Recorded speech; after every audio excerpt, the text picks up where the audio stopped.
बिस्मिल्लाहिर्रहमानिर्रहीम। मैं सदर पाकिस्तान किसान पार्टी डिस्ट्रिक्ट कसूर हुणे मेरी नज़र च एक वीडियो गुजरी एक फिल्मी एक्टर की जिसका नाम उज़मा बुखारी। अन करीब मैं फिल्म बनाना तो यहो जी अच्छा डांस से अच्छी एक्टिंग करने वाली मैं अपनी फिल्म च इंशाअल्लाह रख लाँगा।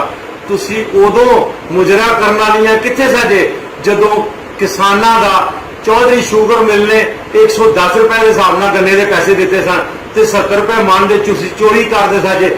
जेड़ा FBR का दला सी उत्थे ओनू 500 ट्राली क्रश करते साजे ते 200 ट्राली के पैसे देंदे साजे। इमरान खान छनकने की सख्ती कर रहा है, कोई सख्ती नहीं कर रहा। अब्दुल्ला शुगर मिल मियां शहबाज शरीफ की जी मिल 500 ट्रैक्टर ट्राली क्रश कर दी ते 200 के FBR वाले दले नूं पैसे देंदी, बाकी वो खांदा रहा। ते ब्रदर शुगर मिल मियां नवाज शरीफ दे अपना भरा दी ओदा मैनू दसो कि ओदा 500 ट्राली क्रश करना सी ते 200 के FBR नूं पैसे देंदा, वो भी कुत्ते का पुत्र पैसे इधर लैंदा।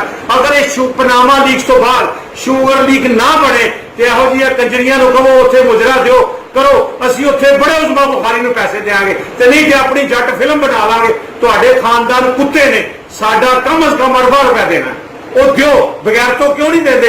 इमरान खान कोई सख्ती नहीं करन दिया, बुजदार कोई सख्ती नहीं करन दिया। तुहानू तो फाय ला देना चाहिए। एक जिला कसूर का 2 अरब रुपया देना तुसीं शुगर मिलना है, तुसीं हरामजादे ते चोर हो।